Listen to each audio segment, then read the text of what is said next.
बच्चों, स्वागत है आपके अपने चैनल हिंदी पाठशाला पर। बच्चों, आज हम पढ़ेंगे कक्षा 6 की पाठ्य पुस्तक वसंत से जो देखकर भी नहीं देखते के प्रश्न एवं उत्तर। तो बच्चों, आइए करते हैं इसके प्रश्न एवं उत्तर। इसके पहले पिछले वीडियो में हमने समझा था ये पूरा चैप्टर फुल एक्सप्लेनेशन के साथ कि हेलन केलर का लाइफ कैसा था और उन्होंने अपने लाइफ में क्या क्या अचीवमेंट किए, और उसके अब भी हम प्रश्न एवं उत्तर करेंगे। तो बच्चों देखिए, ये इसके प्रश्न एवं अभ्यास है। तो ये निबंध लिखा गया है।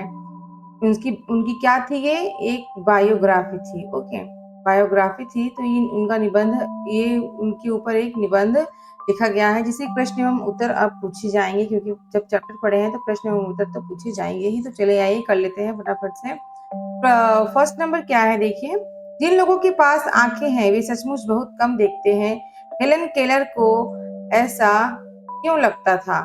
उत्तर, जिन लोगों के पास आंखें हैं वे सचमुच बहुत कम देखते हैं। हेलन केलर को ऐसा क्यों लगता था? तो इसका उत्तर है बच्चों देखिए, हेलन केलर को ऐसा इसलिए लगता था कि जो लोग किसी चीज को निरंतर देखने के आदी हो जाते हैं वे उनकी तरफ ध्यान नहीं देते हैं। उनके मन में उस वस्तु के प्रति जानने की रुचि नहीं होती है। रुचि मीन्स क्या होता है बच्चों? इंटरेस्ट। उनको वह वस्तु सभी वस्तुओं के जैसी लगती है। क्या लगती है? वह वस्तु सभी वस्तुओं के जैसे लगती है। तो हेलन केलर को ऐसा इसलिए लगता था कि जो इंसान जिस चीज को डेली देखता है, अपने डेली लाइफ में देखता है, वह चीज उसके लिए क्या है? आम है। क्या है? बिल्कुल आम है, मीन्स जनरल है। कोई उसके लिए कोई इस चीज की इम्पोर्टेंस नहीं है। आइए बच्चों, हम फटाफट से आ जाते हैं सेकंड नंबर क्वेश्चन के पास। प्रकृति का जादू किसे कहा गया है? प्रकृति का जादू वह है जो कभी मौसम के रूप में तो कभी अलग अलग वृक्षों के रूप में, नदी, पहाड़, झरने के रूप में अपने होने का सबूत देती है। वह अपने परिवर्तन से मनुष्य और जीव जंतुओं को आकर्षित करती है। मौसम के अनुसार फल, फूल, अनाज में विविधता, मौसम के अनुसार पेड़ के पत्ते गिरना और फिर से पत्ते आ जाना, मखमली चादर से घास, यही सब प्रकृति के जादू है। तो बच्चों, मैंने आपको चैप्टर में समझाया था प्रकृति के जादू का पूरा पूरा मीनिंग। आपको यदि प्रकृति के जादू का अर्थ समझना है तो आप वीडियो को फिर से देखिए। बीच बीच में सारे वीडियोस मेरे चैनल पे लाइव आते रहते हैं, आप उसे भी देख सकते हैं। बढ़ते हैं नेक्स्ट क्वेश्चन की ओर। कुछ खास तो नहीं, हेलेन की मित्र ने यह जवाब किस मौके पर दिया और यह सुनकर हेलेन को आश्चर्य क्यों नहीं हुआ? तो उत्तर देखिए, जब हेलेन की मित्र घूमने गई थी तब हेलेन ने अपने मित्र से पूछा था कि उसने क्या क्या देखा। उसी समय उनके मित्र ने यह जवाब दिया था। यह सुनकर हेलेन को इसलिए आश्चर्य नहीं हुआ क्योंकि वह जानती थी, क्योंकि वह सब देख सकती है, इसलिए उसके लिए यह सब सामान्य है। समझ गए बच्चों? क्योंकि उनकी फ्रेंड जो है वो सब कुछ क्या कर सकती थी? वह सब कुछ अपनी प्यारी प्यारी आंखों से देख सकती थी, इसलिए उनको उन चीजों में कोई भी इंटरेस्ट नहीं आया। वह अपनी आंखों से देख सकती थी, है ना? तो इसीलिए उनको उत्तर दिया उन्होंने कि कुछ खास नहीं दिखा है। प्रश्न नंबर 4 है बच्चों देखिए, हेलन केलर प्रकृति की किन चीजों को छूकर और सुनकर पहचान लेती थी? पाठ के आधार पर इसका उत्तर लिखो। तो उत्तर देखिए, हेलन केलर प्रकृति की अनेक चीजों जैसे भोजपत्र, पेड़ की चिकनी छालें, चीड़ की खुरदरी छाल, पौधों में नई कलियों को, फूलों की पंखुड़ियों की बनावट को छूकर और सूंघकर पहचान लेती थी। तो और बढ़ते हैं नेक्स्ट क्वेश्चन की ओर बच्चों देखिए, 5th नंबर। जबकि इस नियामत से, नियामत मीन्स हम जो गॉड गिफ्टेड है ना, जिंदगी को खुशियों की इंद्रधनुषी रंगों से हरा भरा किया जा सकता है, तुम्हारी नजर में इसका क्या अर्थ हो सकता है? तो यह जो हमारे हमको अनमोल अनमोल वस्तु मिली है, अनमोल गिफ्ट मिला है नियामत, तो उससे हम लोग क्या कर सकते हैं अपने लाइफ में? तो उत्तर है बच्चों देखिए, हमारी आंखें अनमोल होती हैं। संसार की सारी खूबसूरती आंखों से ही है, जीवन के सभी रंग आंखों से ही है। इसमें जिंदगी की बहुत बड़ी देन है। इसमें जिंदगी को रंगीन और खुशहाली बनाया जा सकता है और अपने सारे दुखों को भुलाया जा सकता है। तो क्या क्या किया जा सकता है बच्चों? यदि आपको और पता हो कुछ बातें तो आप उसको कमेंट में लिखकर बताएं। नेक्स्ट, निबंध से आगे। अब तक तो निबंध से ही हमें सवाल पूछे जा रहे थे, अब उससे आगे अब हमारे आईक्यू लेवल की टेस्टिंग होगी यहाँ पे। तो आज तुमने अपने घर से आते हुए बारीकी से क्या क्या देखा और सुना? मित्रों के साथ सामूहिक चर्चा करो। सामूहिक चर्चा का अर्थ क्या होता है बच्चों? सामूहिक चर्चा का अर्थ होता है ग्रुप ग्रुप डिस्कशन। ये कुछ ज्यादा ही बड़ा लिख दिया मैंने यहाँ पर। तो ग्रुप डिस्कशन करना है आपको, तो देखिए हम भी करेंगे। जब मैं घर से स्कूल के लिए निकलता हूँ तब मैंने देखा कि कुछ अंकल लोग मैदान में व्यायाम कर रहे थे, एक्सरसाइजेस, है ना। और कुछ लोग चाय की दुकान पर बैठकर अखबार पढ़ रहे थे। अखबार मीन्स न्यूज़पेपर। कुछ देर बाद मेरी बस आ गई। मैंने रास्ते में देखा कि एक कुत्ता अपने मालिक के साथ पट्टी में बंधा हुआ था। पट्टी मीन्स डॉग का जो बेल्ट होता है वो। और सुबह की सैर कर रहा था, मीन्स मॉर्निंग वॉक। बीच में मेरा दोस्त भी बस में चढ़ा। उसके पापा उसे स्टैंड तक छोड़ने आए थे और थोड़ी देर में स्कूल आ गए। हम सब ग्राउंड में इकट्ठा हुए और प्रार्थना की। प्रार्थना मीन्स जो प्रेयर होता है हमारा, तो यही सब हमने रास्ते में किया। तो ये हमारा रोज की लाइफ में जो होता है वो यही है निबंध से आगे। ठीक है, हमने बारीकी से बता दिया कि हमने अपने सुबह से जब हम निकले स्कूल के लिए तो क्या क्या देखा। सेकंड नंबर है कान से न सुन पानी पर आसपास की दुनिया कैसी लगती होगी? इस पर टिप्पणी लिखो और कक्षा में पढ़कर सुनाओ। टिप्पणी मीन्स डिस्क्रिप्शन, एक तरीके का मीन्स आपको डिस्क्रिप्शन पूरा डिस्क्राइब करना है इसको। शॉर्ट नोट लिखना है। ओके, क्या लिखना है? एक शॉर्ट नोट लिखना है आपको इस पे। तो आप क्या लिखेंगे? देखिए, कान से न सुन पानी पर दुनिया बहुत ही विचित्र लगती होगी। ऐसा लगता होगा कि लोग झूठ में ही क्यों होठ हिला रहे हैं। दुनिया हमें बिना आवाज वाली फिल्म लगती। न सुन पाने के कारण विचारों का आदान प्रदान ठीक तरह से नहीं हो पाता। तो कुछ ऐसा ही होता है। यदि आपको पता है तो आप कमेंट में लिख के बताएं, यदि आपके दिमाग में और भी कुछ बातें आती हो तो। नेक्स्ट है, तुम्हें किसी ऐसे व्यक्ति से मिलने का मौका मिले जिसे दिखाई ना देता हो तो तुम उससे सुनकर, सूंघकर, चखकर, छूकर अनुभव की जाने वाली चीजों के संसार के विषय में क्या क्या प्रश्न कर सकते हो? लिखो। तो इसका उत्तर है, देखिए बच्चों, हम उनसे पूछेंगे कि वे किसी भी आवाज को सुनकर वे कैसे अनुमान लगाते हैं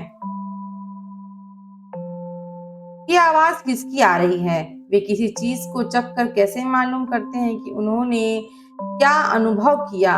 अनुभव का मतलब होता है क्या बच्चों? एक्सपीरियंस, है ना। क्या उनको एक्सपीरियंस हुआ। और कैसे खट्टा मीठा तीखा का अनुमान लगाते हैं। तो बच्चों, लगाते में देखिए मैंने यहाँ पे मात्रा को मिस्टेक कर दिया है, आ की मात्रा होगी यहाँ पर।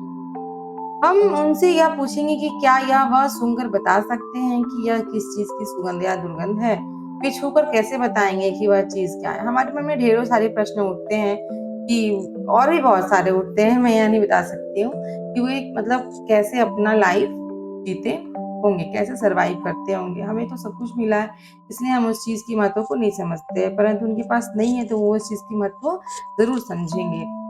प्रश्न नंबर 4 है, हम अपनी पांचों इंद्रियों में आंखों का इस्तेमाल सबसे ज्यादा करते हैं। ऐसी चीजों के एहसासों की तालिका बनाओ जो तुम बाकी 4 इंद्रियों से महसूस करते हो।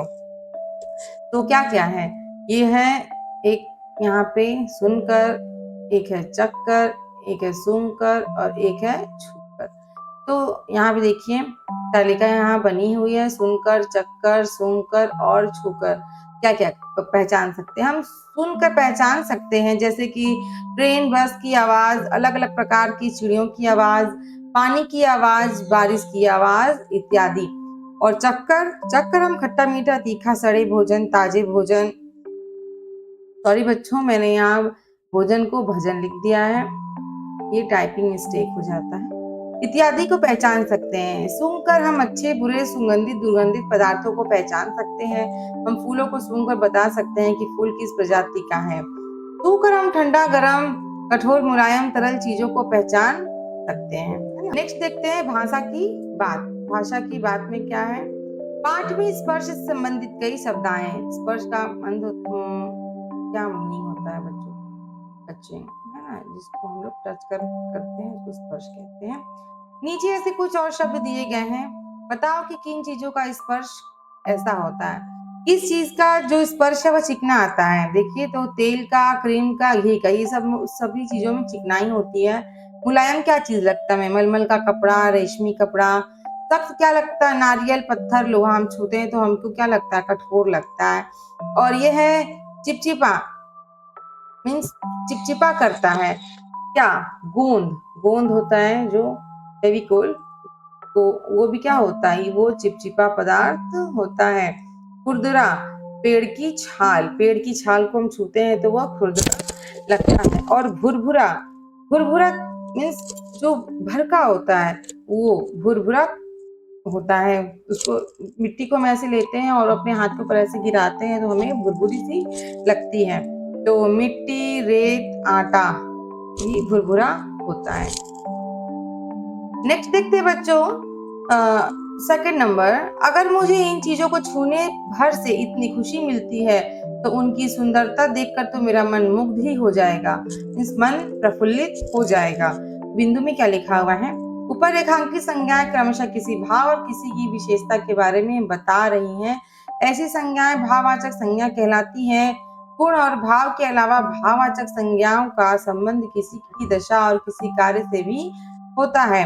भाववाचक संज्ञा की पहचान यह है कि इससे जुड़े शब्दों को हम सिर्फ महसूस कर सकते हैं, देख या छू नहीं सकते। आगे लिखी भाववाचक संज्ञाओं को पढ़ो और समझो।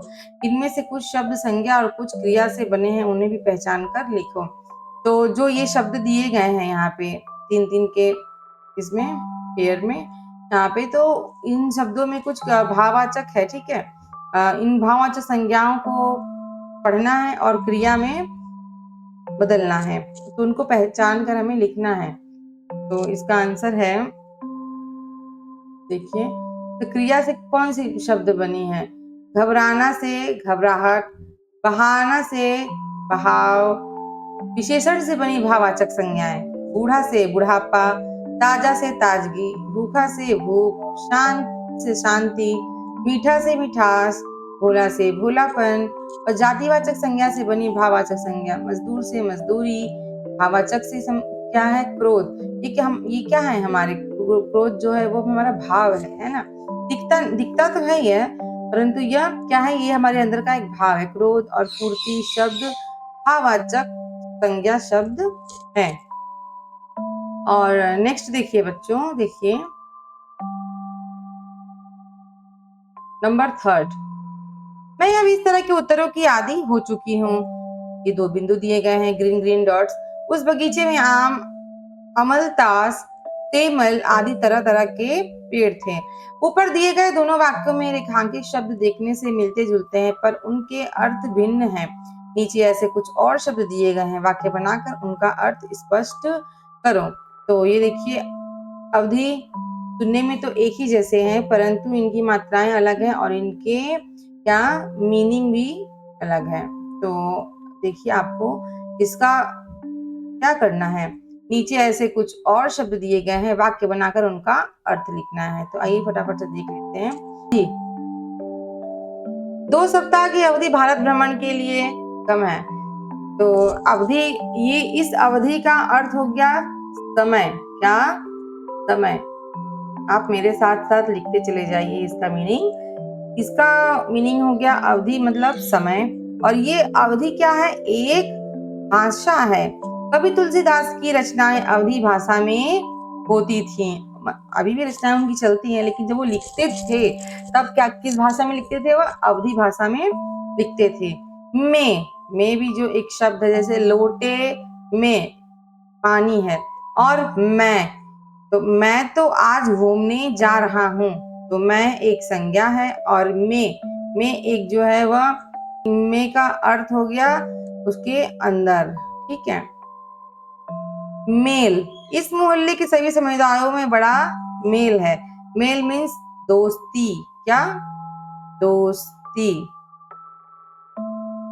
मैला, यह कपड़ा कितना मैला है। मैला मतलब गंदा, है ना। और आज मेरे ओर से प्रीति भोज है। ओर का मतलब मेरी ओर मतलब मेरी तरफ से, आज की पार्टी मेरी तरफ से। और राम और लक्ष्मण दोनों, एक और हो गया और एक और हो गया। राम और लक्ष्मण दोनों के संबंध को बताने वाला शब्द है। दोनों राजा दशरथ के पुत्र थे। एक दूसरे को संबोधित कर रहा है, राम और लक्ष्मण। दिन, आज मेरा जन्मदिन है। क्या है?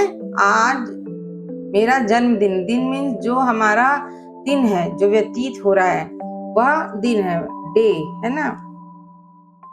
और दीन, दीन व्यक्ति की सहायता करनी चाहिए। दीन का अर्थ होता है दुखी व्यक्ति। क्या? दुखी व्यक्ति।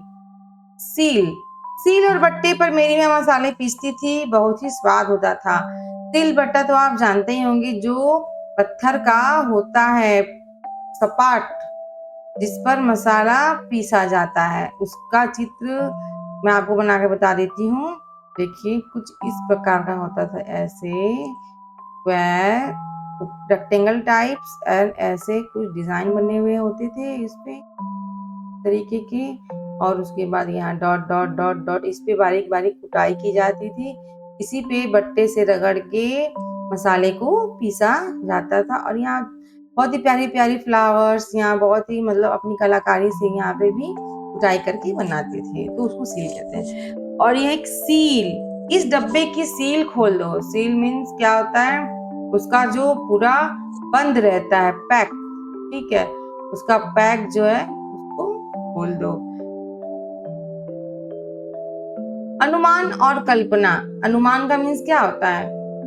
अनुमान लगाना मीन्स अपने अनुभव से बताना, और कल्पना मीन्स सोच, ठीक है, हम लोग क्या सोचते हैं। इस तस्वीर में तुम्हारी पहली नजर कहाँ जाती है? कहाँ जाती है? मेरी तो गई है पीले ऑटो पे, क्योंकि येलो कलर जो होता है वो बिल्कुल हाईलाइट होता रहता है। तो इस तस्वीर में पहली नजर पीले रंग के ऑटो पर जाती है।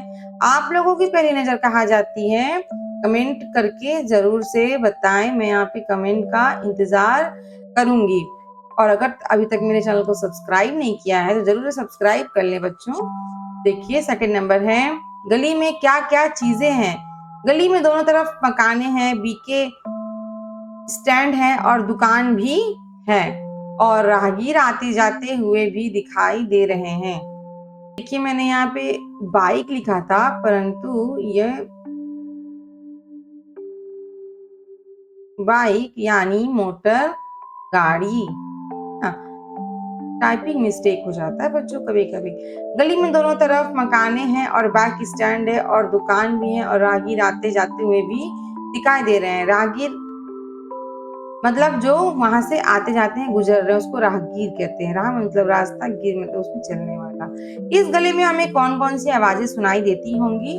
सुबह के वक्त, शाम के वक्त, दोपहर के वक्त और रात के वक्त। तो इसको क्या करना है बच्चों? इसको आपको खुद से करना है ना। आप इसको खुद से करेंगे और मुझे बताएंगे कि आपने इसको कैसे किया है और क्या इसमें आंसर आपने लिखा है।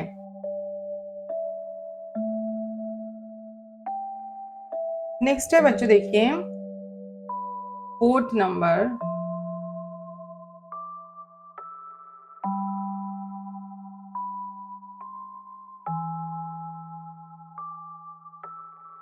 नेक्स्ट आते हैं बच्चों फोर्थ पे, अलग अलग समय में ये गली कैसी बदलती होगी? तो इसका उत्तर देखिए, फोर्थ का उत्तर है ये, अलग अलग समय में अलग सी चहल पहल होती होगी। सुबह के समय बहुत कम दुकानें खुली होती हैं, है ना बच्चों। अगर हम मॉर्निंग में जाते हैं तो देखते हैं दुकानें बहुत ही कम खुली होती हैं और व्यक्ति कम बाहर आते हैं, इसलिए सुबह के वक्त गली में हल्का शोर और दोपहर के समय ज्यादा शोर और रात में सुनसान होती होगी। तो और नेक्स्ट का है, देखिए ये तारे गली को कहाँ कहाँ से जोड़ती हैं? जो तारे लटकी हुई थी इस वाले इमेज में,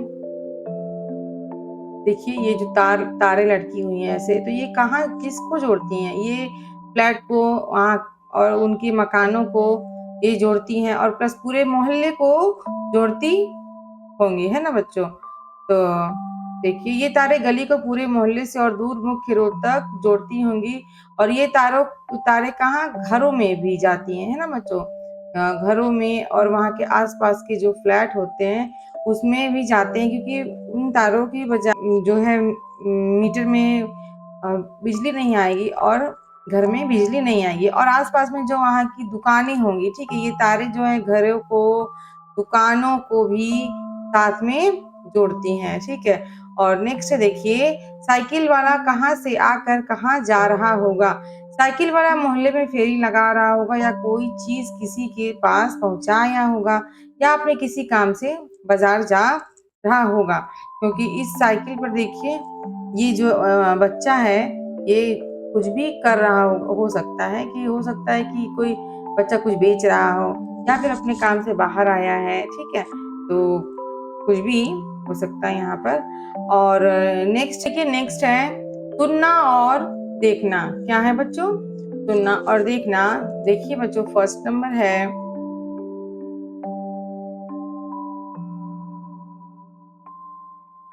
फर्स्ट नंबर है एनसीईआरटी द्वारा निर्मित श्रव्य कार्यक्रम हेलन केलर, ठीक है। और दूसरा सई परांजपे द्वारा निर्देशित फीचर फिल्म स्पर्श। ये दोनों हमारी एक्टिविटी में करना है, एक सुनने से रिलेटेड है और एक देखने से रिलेटेड है। क्योंकि देखिए बच्चों, जो श्रव्य कार्यक्रम होता है वो क्या होता है? केवल सुनने का कार्यक्रम होता है। यह कार्यक्रम आयोजित किया जाता है, ठीक है, और यह एनसीईआरटी के द्वारा आयोजित किया जाता है। और इस स्पर्श जो फिल्म है 1980 में बना हुआ है ना। ये जो टच मूवी है, इंग्लिश है टच मूवी, जो हॉलीवुड की मूवी थी, इसको बॉलीवुड में बनाया गया था, अनुवाद करके, मीन्स ट्रांसलेट करके उसका ही बनाते। जैसे कैसे आजकल साउथ इंडियन मूवीज जो होती है ना, साउथ इंडियन मूवीज को किस में डब करते हैं ये लोग? हिंदी में डब करते हैं, ठीक। तो वो मूवी बॉलीवुड मूवी बन जाती है। उसी तरीके से 1980 में बनी भारतीय हिंदी फीचर फिल्म जिसका निर्देशन सई परांजपे ने किया था। सई परांजपे, ठीक है, डायरेक्टर थे इसके। और इसमें नसीरुद्दीन शाह और शबाना आजमी ने एक दृष्टिहीन प्रिंसिपल, मीन्स ब्लाइंड जो होते हैं, ठीक है, अंधे थे वो दोनों, प्रिंसिपल और एक दृष्टिहीन शिक्षक का किरदार निभाया है, ठीक है। तो नसीरुद्दीन शाह जो है वो प्रिंसिपल रहते हैं और जो लड़की रहती है हीरोइन शबाना आजमी, वह एक टीचर होती हैं। तो बच्चों इस फिल्म को देखिए, जरूर देखिएगा। और कोई श्रव्य कार्यक्रम जो एनसीईआरटी के द्वारा हेलन केलर, ठीक है, तो आपको ये करना है, ठीक।